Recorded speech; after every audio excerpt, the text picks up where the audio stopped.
7 দিনত পাব 1.5 লাখ টকা পিছে টকা পাবলৈ থাকিব দুটা বিশেষ শৰ্ত যদি লোকজনৰ কেনেবাকৈ মৃত্যু হয় তেন্তে পৰিয়ালে পাব 2 লাখ টকা মূল কথাখিনিলৈ যোৱাৰ পূৰ্বে জানি লওক এইখিনি তথ্য লগে লগে কনসেপ্ট ক্লিয়াৰ হ'ব আপোনাৰ 2024 চনৰ চৰকাৰী তথ্য মতে 1,80,000 লোকৰ মৃত্যু হৈছে পথ দুৰ্ঘটনাত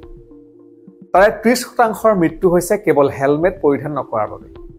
আটাইতকৈ চিন্তাৰ কাৰণ এইটোৱে যিসকল লোকে পথ দুৰ্ঘটনাত মৃত্যু হৈছে তাৰে ভিতৰত 33% হৈছে 18 পৰা 34 বছৰ বয়সৰ ভিতৰত 2024 চনত 1,80,000 লোকৰ পথ দুৰ্ঘটনাত মৃত্যু হৈছিল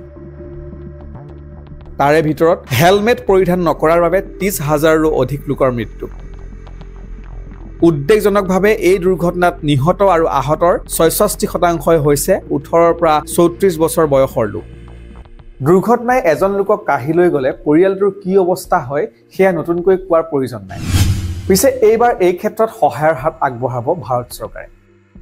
দুৰ্ঘটনাত পতিত হোৱা লোক বা তেওঁৰ পৰিয়ালৰ কাষত এইবাৰ থাকিব ভাৰত চৰকাৰ কেন্দ্ৰীয় চৰকাৰে আৰম্ভ কৰিব এখন কেছলেছ চিকিৎসা সেৱা আঁচনি ইতিমধ্যে কেন্দ্ৰীয় পথ পৰিবহণ মন্ত্ৰী নীতিন গাডকাৰীয়ে এই সন্দৰ্ভত বিশেষভাৱে ঘোষণা কৰিছে এইবাৰ জানি লওক সবিশেষ কোনে দেখিছে ভৱিষ্যত ৰাস্তাত বাঢ়িছে গাড়ী মটৰৰ ভিৰ আপুনি ভালকৈ চলাই গৈছে কিন্তু কিছুমান চালকৰ ভুলৰ বাবে আনৰ জীৱন দুৰ্বিষহ হৈ পৰে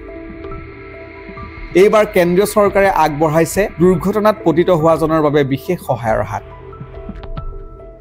আৰম্ভ কৰিছে কেছলেছ চিকিৎসা সেৱা পিছে এই আঁচনিৰ অধীনত কি সুবিধা পাব ভুক্তভোগী তথা পৰিয়ালে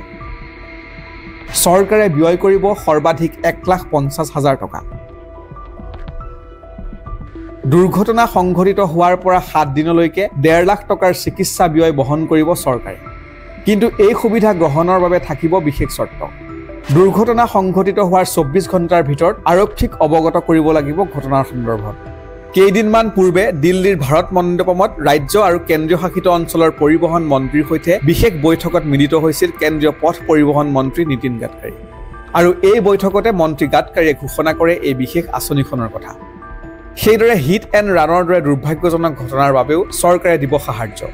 এনে ঘটনাত দুৰ্ভাগ্যজনকভাৱে প্ৰাণ হেৰুওৱা লোকৰ পৰিয়ালবৰ্গই লাভ কৰিব 2 লাখ টকাৰ এককালীন সাহায্য চৰকাৰী তথ্যৰ হিচাপত 2024 চনত 1,80,000 লোকৰ পথ দুৰ্ঘটনাত মৃত্যু হৈছিল তাৰে ভিতৰত হেলমেট পৰিধান নকৰাৰ বাবে 30,000ৰো অধিক লোকৰ মৃত্যু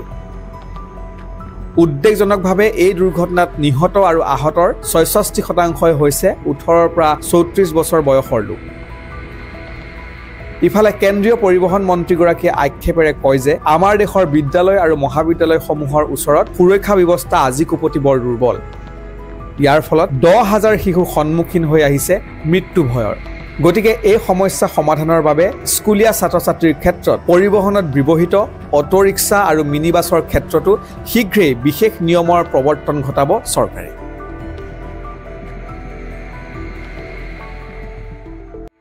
এতিয়া উৎসৱৰ বতৰ আমিও টেলিভিছনৰ পৰ্দাত বা ডিজিটেল মাধ্যমত দেখিবলৈ পাইছো বহু লোকক পুলিচে মুখত পাইপ ভৰোৱা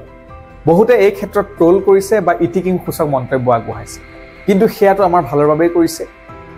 আমি যি চৰকাৰী তথ্য আগবঢ়াইছো এয়া সঁচাকৈ উদ্বেগজনক দুৰ্ঘটনা ৰোধ কৰিবৰ বাবে ট্ৰেফিক আইন শক্তিশালী হোৱাটো নিতান্তই প্ৰয়োজনীয় কোনো লোকে যাতে মদ্যপান কৰি গাড়ী চলাব নোৱাৰে বা ৰাফ ড্ৰাইভিং কৰিব নোৱাৰে এই ক্ষেত্ৰত চৰকাৰ তথা প্ৰশাসন সজাগ হৈ থাকিলে নহব আমি সাধাৰণ ৰাইজো এই ক্ষেত্ৰত সজাগ হ'ব লাগিব গতিকে যিসকলে ট্ৰেফিক আইন অমান্য কৰে তেওঁলোকৰ পৰা লোৱা জৰিমনা বা মদ্যপান কৰি গাড়ী চলোৱা চালকসকলৰ মুখত পাইপ ভৰোৱাৰ ক্ষেত্ৰত যিদৰে আমি ট্ৰোল কৰিছো সেই ট্ৰোলক আমি সজাগতালৈ ৰূপান্তৰিত কৰি এই ক্ষেত্ৰত চৰকাৰৰ সহযোগিতা আগবঢ়াওঁ আজিৰ ভিডিঅ' ইমানেই পৰৱৰ্তী ভিডিঅ'ত পুনৰ লগ পাম